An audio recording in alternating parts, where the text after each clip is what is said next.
Есть переход блока И на бортовое питание 30-й. Есть отрыв. Есть мачта 30-й. Есть отрыв холодный пневмоколодок блока И 70-й.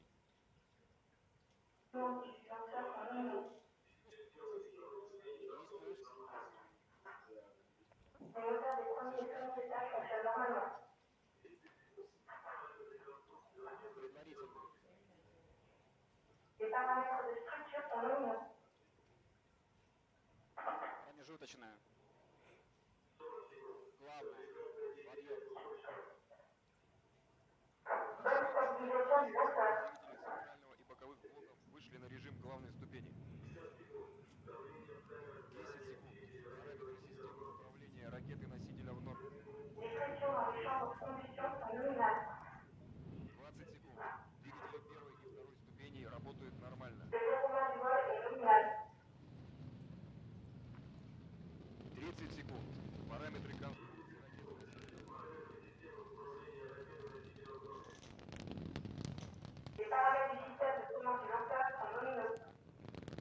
40 секунд.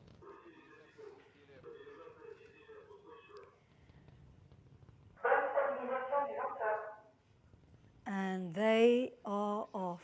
The next batch of OneWeb satellites have started their journey on board Soyuz flight number ST-29, blazing a trail across the Siberian skies. We are looking there at the boosters, 4 of them burning, and they use a lot of firepower to get us away from the gravity of our planet. They're doing all the work right now. They burn for just under 2 minutes, and if we're lucky, we might even see them separating with the naked eye, because what we're looking at here is a nice, clean sky, clear sky, Maurizio. We're very lucky. Very lucky tonight, and we're back. Absolutely, Maurizio. We've lifted off. It's a long way to go, but you're back in action. Back in action, absolutely. Our next 36 satellites, our batch 3 is on the way. And let's look what's going to happen over the next 4 hours. It's a bit of a long way to go, but looking forward to it. And I think we are just seeing now the jettisoning of the boosters. Are we? We should see 4 dots. 130 секунд. Стабилизация изделия устойчивая. Separating, we can see there it's going higher and higher into the sky, heading deeper and deeper into space. Второй ступени работает нормально. The next event is the separation of the fairing. Let's go back to you, Vincent. Have you got any news for us from your end?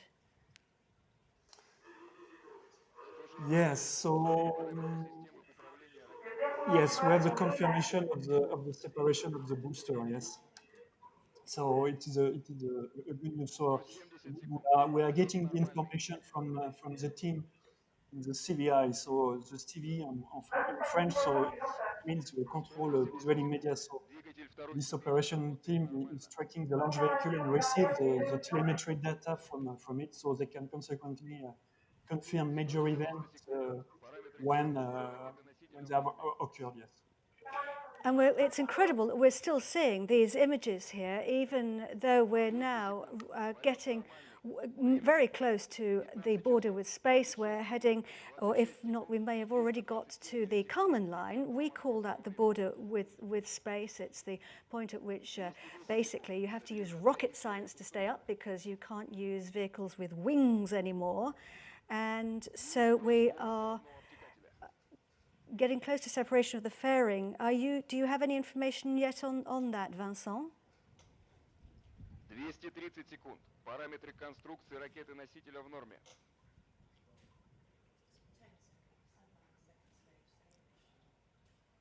240 секунд. Тангаж, рыскание, вращение в норме. So we're still seeing those beautiful images there, quite remarkable. And we are scheduled to have lost our fairing, I think, by now, but we'll be waiting for Vincent to get those confirmations and we're getting confirmation So here that second have stage confirmed- is working. Nominally, we're burning the second stage right now because we've had the separations. So, confirm the separation of the second stage and of the fairing, so ignition of the third stage as well. Yes. Третьей ступени. so OneWeb's going to give us fast internet from space. Let's take a little look now and see how the system is going to work. Деление второй ступени. Есть сброс панелей хвостового. Since the beginning, the World Wide Web has never been worldwide. But OneWeb's new and truly global 5G-ready network will fix that. Say you're working on the edge of the world and need to do a video call. Perhaps you're mid-ocean or mid-air. Wherever you are, you'll have a signal. OneWeb will connect your device through a customized terminal that can be as small as a briefcase and just as compact. Whatever your location, the terminal encrypts your data and sends it at high speed to our satellite fleet passing overhead.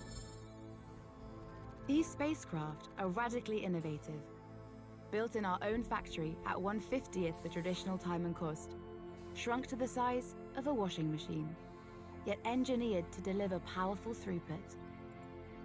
Month by month, we're growing our satellite fleet, and soon we'll have not only the global spectrum rights, but the network reach to deliver truly worldwide coverage.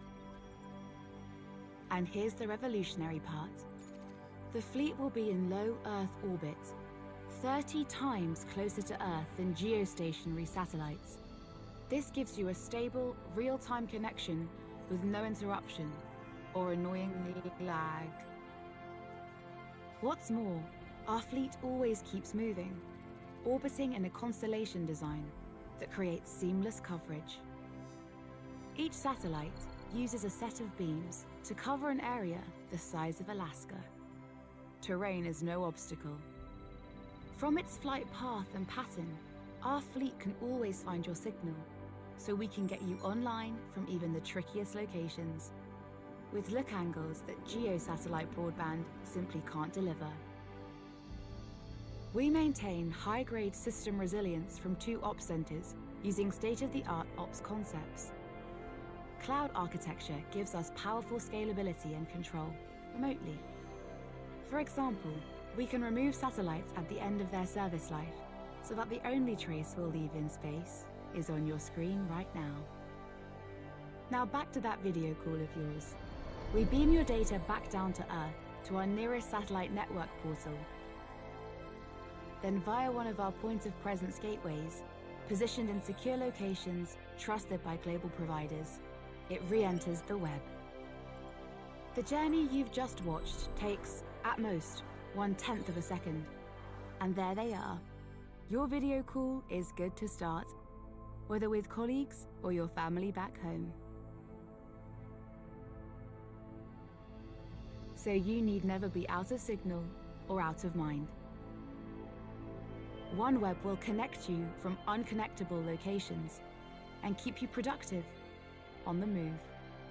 It'll be a breakthrough year when OneWeb technology creates real human progress, connecting everywhere, for everyone.